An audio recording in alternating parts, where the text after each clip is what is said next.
आपको याद होगा कि 2017 में जब योगी जी सत्ता में आए तब उन्होंने प्रदेश से एक वादा किया था कि पिछली सरकारों में भ्रष्टाचार चरम पर था, बलात्कारी जो है बहुत ज़्यादा सक्रिय थे, लड़कियों के साथ, बहन बेटियों के साथ बलात्कार होते थे।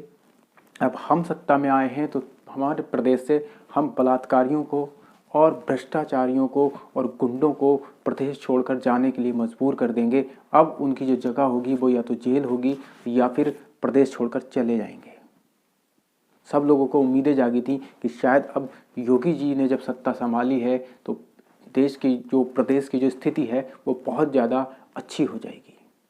लेकिन दुख होता है, अफसोस होता है ये देखकर कि योगी जी के शासन में जो स्थिति है वो उससे भी ज़्यादा बदतर हो गई। सबसे पहले अगर हम बात करें भ्रष्टाचार के दावे पर, योगी जी ने एक वादा किया था कि भ्रष्टाचारी उत्तर प्रदेश छोड़कर चले जाएंगे और किसी भी काम में ज़ीरो टॉलरेंस होगा, बिल्कुल भी भ्रष्टाचार नहीं होगा। दोस्तों, अभी 2 दिन पहले गाजियाबाद के मुरादनगर में एक शमशान घाट में जब एक व्यक्ति को जलाने के लिए कुछ लोग जाते हैं और वो शमशान घाट में थोड़ी सी बारिश होने की वजह से शमशान घाट के शेड में जाकर खड़े हो जाते हैं। इतनी ही देर में शमशान घाट की वो पूरी बिल्डिंग गिर जाती है और उसके नीचे 25 लोग दबकर मर जाते हैं। और आपको ये जानकर भी हैरत होगी कि वो टीम जो शमशान शेड बना है उसे बने हुए अभी महज 12 दिन हुए हैं। 12 दिन पहले ही वो बनकर तैयार हुआ है। कोई पुरानी बिल्डिंग नहीं थी, कोई जर्जर बिल्डिंग नहीं थी। और ये भी आप जान लीजिए, आपकी हैरानी और बढ़ जाएगी कि कोई मामूली से बजट में वो नहीं बनाया गया था। उसका बजट भी पूरा भारी भरकम था। लगभग 55 लाख के बजट में वो शमशान घाट का शेड बनकर तैयार हुआ। जब उसका टेंडर दिया गया तो महज 3 लोगों ने टेंडर के लिए अप्लाई किया। बाकी लोग कहाँ थे, क्यों नहीं आए, ये सोचने का विषय है। और उसकी 35 लाख की पेमेंट का भी भुगतान कर दिया गया, बिना किसी जांच के, बिना किसी पड़ताल के।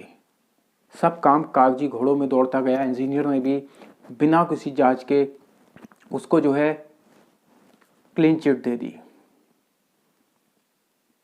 तो ये एक नमूना है भ्रष्टाचार मुक्त का। क्या 55 लाख में आप एक ऐसा शेड बनाकर तैयार नहीं कर सकते जो 2 साल चल जाए? महज 12 दिन में जो गिर गया, तो आप खुद सोचिए कि उसमें कितनी गुणवत्ता होगी।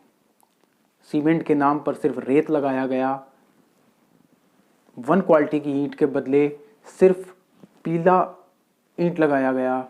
मतलब ये कि 55 लाख में से शायद ढंग से उसमें 10 लाख भी नहीं लगाया गया, क्योंकि कमीशन खोरी इस हद तक बढ़ी हुई है, रिश्वत खोरी का इस तरह से खुला नाच है इस वक्त उत्तर प्रदेश सरकार में कि ऊपर से लेकर नीचे तक सबको तो कमीशन चाहिए। सबसे पहली कमीशन इस विभाग के बैठे मंत्रियों को चाहिए, उनकी जेब गर्म करनी है। अब ठेकेदार क्या करे? ठेकेदार को पता है कि उसे मंत्री जी को भी देना है, मंत्री जी के बाद उसे सीडीओ को भी देना है, फिर उसे बीडीओ को भी देना है, बीडीओ के बाद एडीओ पंचायत को भी देना है। हर अधिकारी नीचे से ऊपर तक भूखे बैठे हैं कि 55 लाख का बजट है तो मूर्तों को भी खा जाओ। लोगों ने शमशान घाट तक को नहीं छोड़ा। इससे ज़्यादा शर्म की बात और क्या हो सकती है? एक तरफ हमारे मुख्यमंत्री जी कहते हैं कि भ्रष्टाचार मुक्त प्रदेश है और दूसरी तरफ उनके भ्रष्टाचार की ऐसी पोल खुलती है कि 12 दिन के अंदर 55 लाख के बजट में बना हुआ एक शमशान घाट का शेड गिरकर धराशायी हो जाता है, इसमें 25 लोगों की मौत होती है। और बड़ी ही बेशर्मी के साथ विभाग के मंत्री कहते हैं कि मरने वालों को मुआवजा दिया जाएगा और हर परिवार को एक नौकरी दे दी जाएगी। क्या आम इंसान की जिंदगी की कीमत आपकी नजरों में सिर्फ एक नौकरी और 5 लाख का मुआवजा ही है? क्या आपका 5 लाख का मुआवजा या एक नौकरी उन परिवार वालों को उनके अपनों से मिलवा सकता है जो उन्होंने खोया है? आप सोचते हैं कि सिर्फ एक नौकरी देने से, मुआवजा देने से आपकी जिम्मेदारियां खत्म हो जाती हैं? आगे भी ऐसा ही होता रहेगा, फिर से भ्रष्टाचार होता रहेगा, सारा पैसा खाते रहेंगे, लोग मरते रहेंगे, आप एक मुआवजा नौकरी देते रहेंगे और बात खत्म। इस तरह से आप अपने पापों को, अपने कुकर्मों को सरकारें नहीं छुपा सकती। ज़रूरत है ज़मीनी स्तर पर काम करने की। प्रदेश के मुखिया को पता ही नहीं कि उसकी नाक के नीचे क्या हो रहा है। इस तरह से सिर्फ भाषण दे देने से भ्रष्टाचार मुक्त होने से मुक्त नहीं होगा। भ्रष्टाचार पहले भी होता था, भ्रष्टाचार आज भी हो रहा है, बल्कि और ज़्यादा हो रहा है। बलात्कार तब भी होते थे, बलात्कार आज भी होते हैं। कोई किसी भी तरह का नया कुछ नहीं है, सब कुछ वही है जो पहले से है। लोगों ने बड़ी उम्मीदों से आपको वोट दिया था, आपको सत्ता में लाए थे कि कुछ तो परिवर्तन होगा।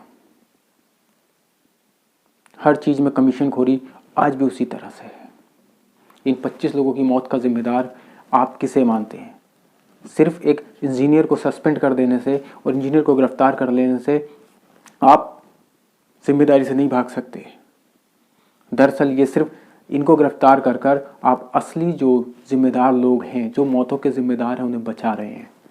क्योंकि इसमें लिप्त छोटे से ले छोटा नहीं, इसमें बड़े तक अधिकारी हैं। आप अगर ईमानदार हैं तो आप उन सभी अधिकारियों को सजा दीजिए और उस मंत्री को इस्तीफा देना पड़ेगा जिस विभाग का मंत्री है।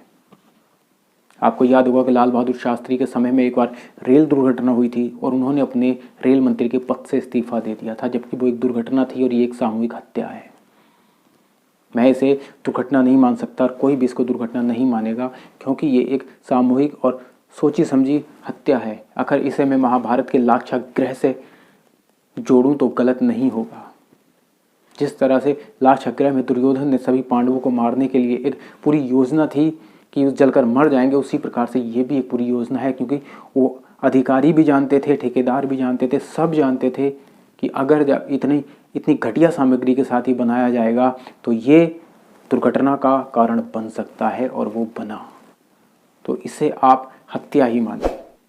ये दुर्घटना नहीं है, ये हत्या है और इसके सही गुनहगारों को सज़ा मिलनी चाहिए, जबकि ठेकेदार और इंजीनियर इसका गुनहगार नहीं है। इसके गुनहगार वो बड़ी मछलियां हैं जिन्हें आप बचाना चाहते हैं, जिन्हें सरकार हमेशा बचा कर ले जाती है, क्योंकि सिर्फ छोटे जो अधिकारी होते हैं, छोटे कर्मचारी फंस जाते हैं और बड़ी मछलियां बच जाती हैं। अभी कुछ महिलाओं ने ठेकेदार को चप्पलों से मारा, जबकि मेरा मानना है कि चप्पल से पिटने के अधिकारी सिर्फ एक वो ठेकेदार नहीं है, बल्कि वो पूरी चैन चप्पल से पिटने के अधिकारी है जो इस समय लिप्त हैं, जिन्होंने कमीशन खाई है। क्योंकि कमीशन सिर्फ एक ने नहीं खाई, ऊपर से लेकर नीचे तक सबने कमीशन खाई है। इन सभी 25 मौतों का उत्तरदायित्व प्रदेश के मुखिया पर होता है। अगर एक पत्ता भी हिलता है तो उसकी जिम्मेदारी मुखिया की होती है। आपको इस पर विशेष एक्शन लेने की ज़रूरत है। सिर्फ मुआवजा देने से आपका उत्तरदायित्व खत्म नहीं हो जाता। ये आपके अधिकारी पोल खोलते हैं आपके भ्रष्टाचार मुक्त उत्तर प्रदेश के वादे की। अगर इसी तरह से चलता रहा, ऐसा ही होता रहा, तो लोगों का भरोसा आप पर से उठ जाएगा। और ये आपकी पूरी पोल है कि कितना भ्रष्टाचार मुक्त है। 55 लाख के साइड में 30-35 लाख की कमीशन, वाह। इसी तरह से 2018 में एक पुल बनने के 15-20 दिन के बाद ही धराशायी हो गया, जिसमें 20 लोगों की मौत हुई। वो भी भ्रष्टाचार मुक्त प्रदेश की एक वानगी थी। पिछले साल मुख्यमंत्री का दौरा होता है गोरखपुर के एक अस्पताल में, जहां सब कुछ, सारी व्यवस्थाएं एकदम दुरुस्त मिलती हैं, और बड़ी ही पीठ थपथपाकर मुख्यमंत्री जाते हैं। उनके जाने के 3 दिन के बाद उसी में ऑक्सीजन की आपूर्ति न होने की वजह से दर्जनों बच्चों की मौत हो जाती है, और उसकी जिम्मेदारी भी कोई नहीं लेता। तो जो दिखता है वैसा बिल्कुल नहीं है। हकीकत जमीन पर आकर देखिए मंत्री जी, जमीन पर आकर देखिए।